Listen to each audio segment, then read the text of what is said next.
very interesting, you know. Our food and children and everything in the house is Banga Jamba, which means that the Adhan has some magical influence over us, and it enters into us and does something to us. So that is what we object to. So Maharaja Sahib turned to Fakir Azizuddin and said, Fakir Sahib, why do you insist on them? The Sikhs are Bange Jande. Why do you insist on this?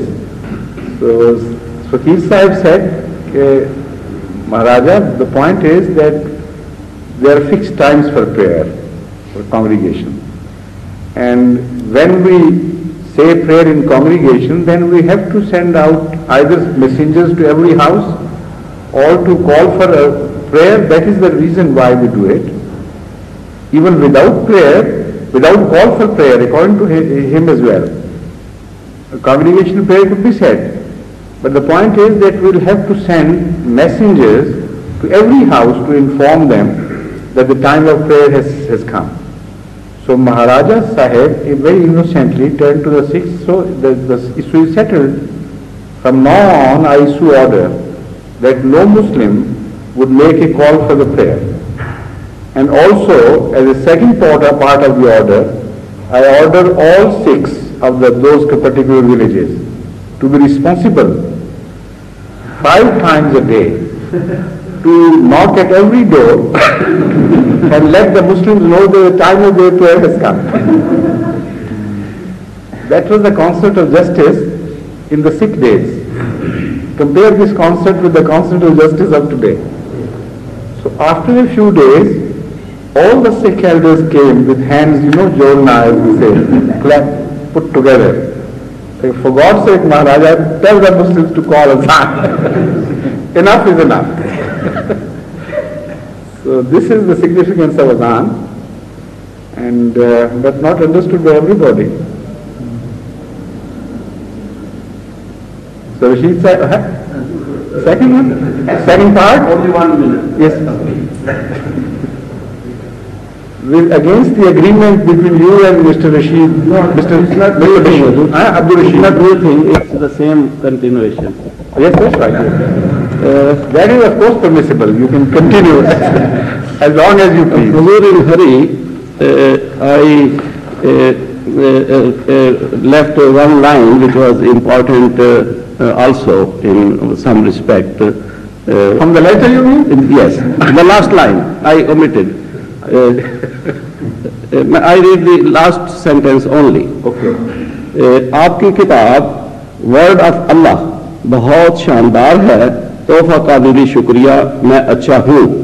भाभी साहिबा और बच्चों को अस्सलाम वालेकुम, आपका भाई फजल। That you have read? No, भाभी साहिबा, I thought I forgot. Huh? Because if I go home, how could you leave such an important thing? How could you leave such an important thing as Bhabhi Sahiba? Of course not.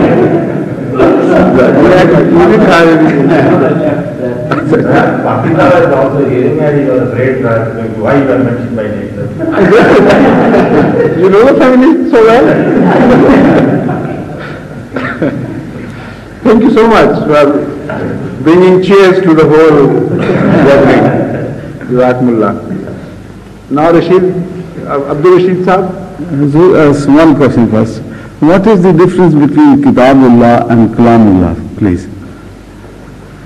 Kitabullah is a term of Sharia which means any book containing law for a people. And Kalamullah is a general term which could be applied to any kalam of Allah.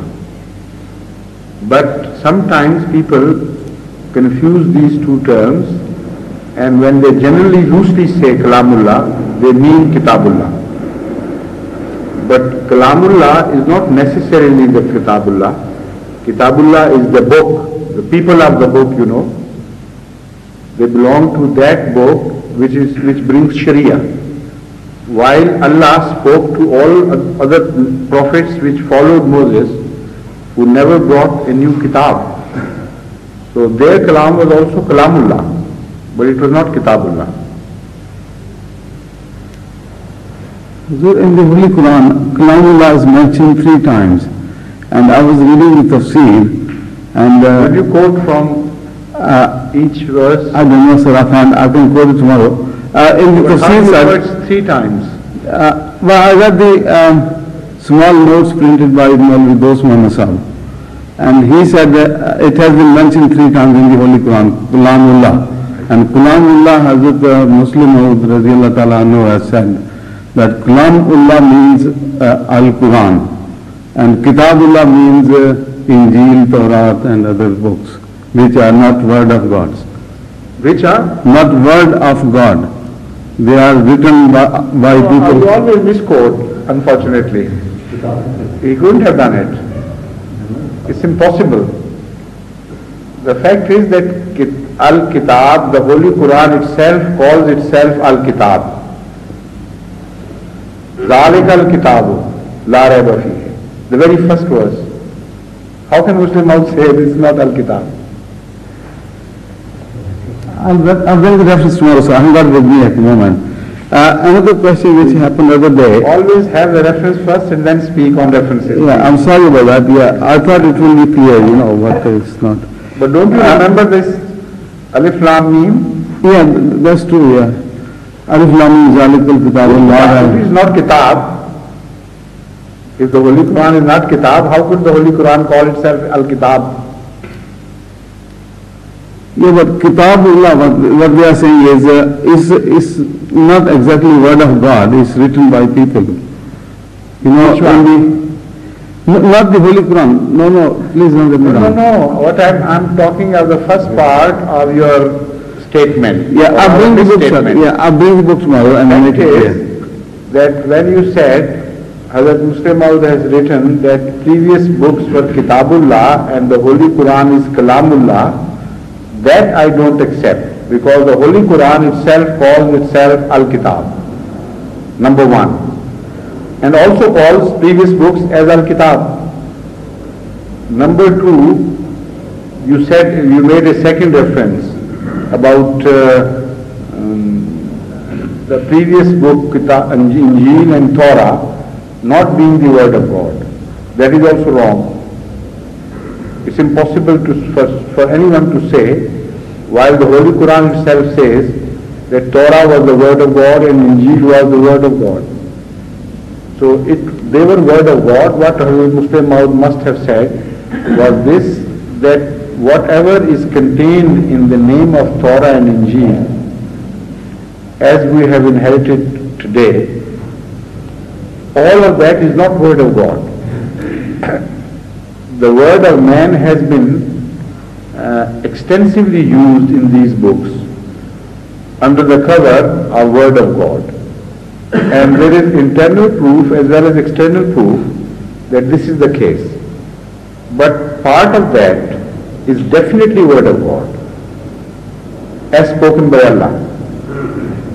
But the fact is that the tradition and the book got confused and mixed up in the earlier religions. When somebody says in a tradition of Muhammad Sallallahu Alaihi Wasallam that we were there and we find Huzur Akram Sallallahu Alaihi Wasallam in such and such state, and then the Wahi came and such thing was revealed to him. Now a part of it is a tradition and a part of it is word of God. Now this distinction was maintained meticulously by Islam and the followers of Islam, but the previous people did not do it. So the part of tradition which was not a word of God but was only descriptive, that also was contained in the word of God. And so the Bible in fact is a mixture of tradition and the book. There are writers and scribes who say this happened and that happened to Moses. That is not the word of God. Then it says Allah spoke to him and said this. Then Moses, servant of Allah, did that and that. Many statements like these are in fact word of God.